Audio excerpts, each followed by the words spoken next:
Eu acho a situação do Brasil é humilhante. É humilhante, assim, a situação mais humilhante em muito tempo. Só que é humilhante a ponto de talvez começar a acordar a gente.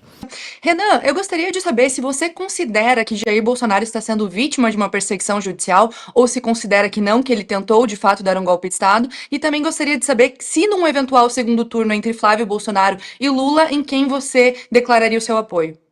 Vamos lá, vou começar pela pergunta 2. Ninguém entra numa guerra pensando num resultado que vai perder. Eu estou entrando numa guerra e estou rodando o Brasil de carro. Eu não tenho dinheiro de fundo partidário, fundo eleitoral, não tenho grandes empresários, não sou amigo do Vorcaro. Eu vou rodar de carro, eu vou rodar com a militância vai doar. E eu não vou ficar rodando o Brasil falando, é isso aí, assim, vamos perder, e quando eu perder eu vou... Não, eu vou pro segundo turno, eu vou trabalhar até o último dia para isso. Eu não vou pensar em nenhuma outra hipótese. Se eu botar qualquer outra coisa que não seja vencer na minha cabeça, eu já entro pro jogo perdendo. Sobre o processo do Bolsonaro, de maneira bem clara, os vícios formais que existem no processo não invalidam o fato de que o Bolsonaro se organizou para algo que envolvia uma ruptura. Ninguém chama chefes das Forças Armadas para discutir temas que passam por o que estava presente naquela minuta, que envolvia fechar o TSE, se ele tivesse interessado em temas estritamente republicanos. A questão é que há nulidades no processo, grandes. Formalmente, tudo que envolveu Alexandre de Moraes tem nulidades, não só no caso do Jair Bolsonaro, mas no caso também dos presos do dia 8. E aí você tem que aplicar uma dosimetria nisso, que é o que a gente defende, o Kim, que é o nosso deputado federal, defende também. Em relação, Renan, você comentou, né, da Valete, as ideias que são discutidas nesse grupo. Eu vi que no Congresso vocês chamaram Curtis Yarvin, e ele é acusado de ser um autoritário por uma parcela, né, principalmente segmentos mais à esquerda, uma direita iliberal. O quanto as ideias do Curtis Yarvin têm, de alguma maneira, influenciado hoje o movimento? Eu acho que, assim, alguns diagnósticos deles são muito interessantes, né? O Yarvin, ele faz a leitura de vários pensadores que hoje não são lidos no Brasil. O Spengler, um autor alemão que não é lido no Brasil, que fala de ciclos históricos, ciclos de civilizações. E ele pensa, ele trabalha com a seguinte ideia: o ciclo nosso democrático, o ciclo democrático que ele viveu na América, ele nem fala muito de Brasil, naturalmente, ele fala dos Estados Unidos. É um ciclo que está esgotado, ele acha o modelo democrático um modelo falho, e ele propõe um outro movimento. Que é um movimento que leva, por exemplo, a ideia de um CEO, um grande CEO que eu trabalharia com concentração de poder no executivo, e ele ainda faz uma provocação. Os grandes presidentes americanos foram, na prática, CEOs.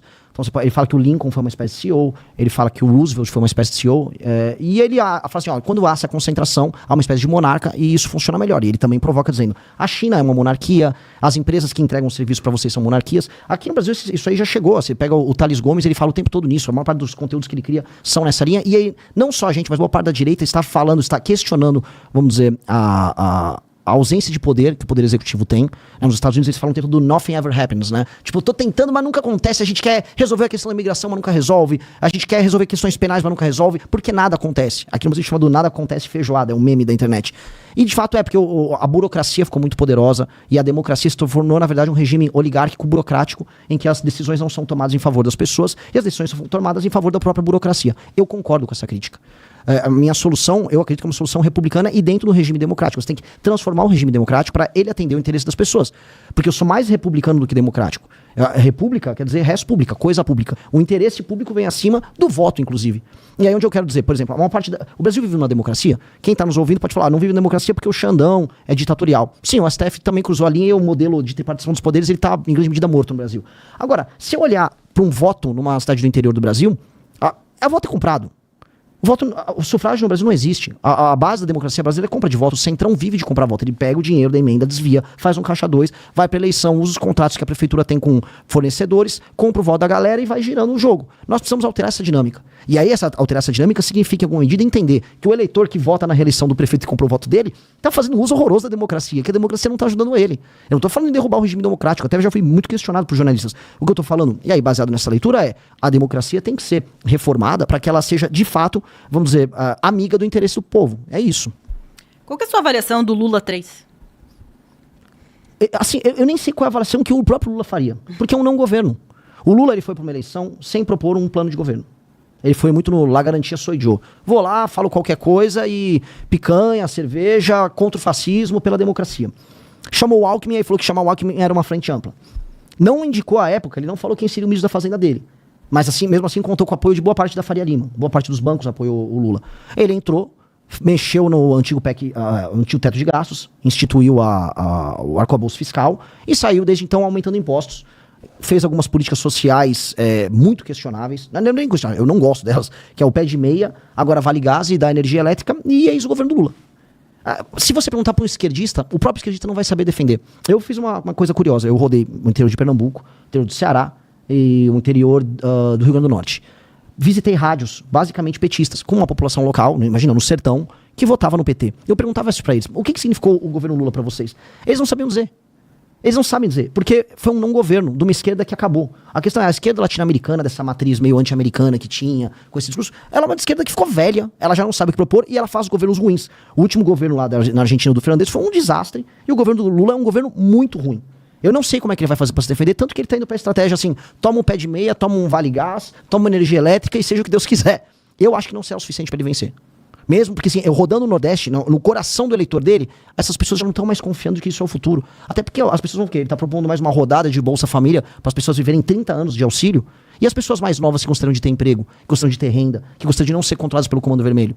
Isso é terrível para essas pessoas. E isso, vamos dizer, como modelo já cansou. Então, é um modelo desastroso, mas é um modelo que tá, vamos dizer, com fadiga de material. Eu acho que o petismo, assim como grande parte daquilo que a gente chama de esquerda na América Latina, ele se esgotou.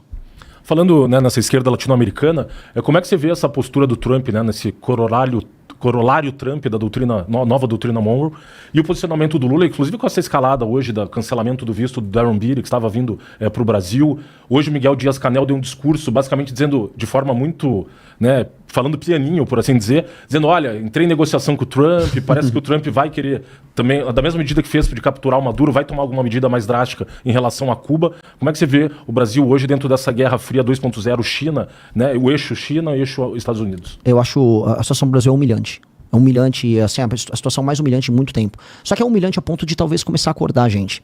Eu tive recentemente nos Estados Unidos, eu conversei com membros da direita americana, gente ligada inclusive ao governo Trump, e eles já estavam falando, olha, com uma guerra que está pintando, uma guerra, por enquanto uma guerra fria, né, uma guerra proxy, né, você brigando na Ucrânia, no fundo você tem China e Estados Unidos brigando numa guerra que envolve a Ucrânia, e com os Estados Unidos começando a se posicionar diante do crescimento da China, cabe aos Estados Unidos garantir o que eles chamam de reserva natural de recursos e de poder, reserva de poder, que é o hemisfério ocidental, maiormente as Américas. Tanto que os Estados Unidos falam da Groenlândia até a Patagônia. E eles estão querendo agora ter um controle político novo, que remonta aí o começo do século XX, quando eles fizeram esse mesmo tipo de política, e é um realinhamento geopolítico. E eles estão agora retirando, vamos dizer, aliados chineses que estavam atuando, vamos dizer, em favor de um rival geopolítico deles. A Venezuela era um caso, é o caso de Cuba, e você tem ainda o Marco Rubio, que é um cara que leva a questão cubana e venezuelana muito a sério. A família dele foi alvo de perseguição. Para ele, esse é um assunto central. Conversando com técnicos que trabalham para ele, esse é um assunto central, não é um assunto de brincadeira. Então todo mundo ficou achando, não, é mais uma das bravatas do Trump, que o Trump também é dado a bravata, fala um negócio para. Cara, eles acabaram com o Maduro em uma noite. Se eles quiserem acabar com o regime cubano, em uma noite. O que eu ouvi falar, inclusive, com dissidentes venezuelanos e cubanos. A maior questão não é nem derrubar o governo, é saber o que colocar no lugar. Na Venezuela, eles ainda não souberam o que colocar no lugar. Agora, sobre a nossa postura nesse jogo todo. Veja, o Brasil deveria ser o país a ser o guarda de uma democracia liberal, vamos botar nesses termos, na América do Sul. O Brasil deveria estar enfrentando o narcotráfico. O Brasil tinha que estar destruindo essas facções criminosas em todas as Américas. O Brasil poderia ser um aliado estratégico dos Estados Unidos. Assim como a Rússia é para a China, o Brasil poderia ser para os Estados Unidos nesse jogo. O Brasil teria muito a ganhar. Mas o Brasil adotou, desde o primeiro governo do Lula, uma postura não só de desconfiança com os Estados Unidos, mas de aliança alternativa, a aliança do Sul global, todas essas conversas mole. E o que a gente ganhou? A gente ganhou uma desindustrialização, a gente vende nosso produto agrário para a China. E, detalhe, assim, a China compraria isso de qualquer forma da gente, esses produtos, ela precisa, ela ainda não está autossuficiente em termos alimentares. Então o Brasil ele perdeu uma grande oportunidade histórica. E eu acho que o Brasil se tocou agora disso. E o Brasil é frágil nesse ponto. O Brasil não tem muito o que fazer. Os Estados Unidos vai começar a botar o pé dele na América do Sul e o Brasil vai ter que ficar assistindo. E pior, eu acho que vai ficar pianinho tentando colaborar. Que é o papel que o Lula tá tendo, que é um papel que eu considero humilhante. Pra gente reverter isso, porque por mais que eu goste da ideia da gente destruir o crime organizado da América do Sul, eu não gosto da ideia de não ser o Brasil fazendo isso. Eu acho isso nos torna pequeno. E a gente faz com que uma espécie de um irmão maior do norte coloque o pé aqui e a gente fique pra sempre diante de uma força maior. O que pra nós, eu volto a colocar, nos diminui como potência. Então a gente tem que, ao meu ver, a guerra contra o crime organizado no Brasil nos colocaria numa posição, inclusive moral, mas uma posição de força também pra falar, não, eu quero fazer isso nas Américas. Eu quero resolver essa questão na Bolívia. Até porque boa parte da droga que passa por São Paulo e vai para Porto de Santos, ela veio da Bolívia. Vamos fazer isso na Bolívia. Olha, eu quero fazer isso no Equador também. Vamos trabalhar, vamos fazer uma força conjunta na Colômbia. Esse teria que ser o papel do Brasil, que é um papel de força. Só que os brasileiros estão preparados para isso? A gente tem que ter muita autoestima, tem que sair dessa coisa de sou um cachorro caramelo, ai, a Anitta tá na favela, vou gravar um vídeo lá, não, eu sou uma nação que me leva a sério e vou ser levado a sério pelos meus vizinhos. Então, o tapa na cara, por mais que seja um tapa na cara ou te humilha ou te desperta, né? No meu caso, eu acho que é um tapa na cara que teria que despertar. E em relação a essa questão do narcotráfico, né, a classificação dessas organizações criminosas como organizações terroristas, você vê uma resistência forte do governo Lula para fazer isso. Tem outros países aqui da América Latina, Equador, Argentina, que têm feito.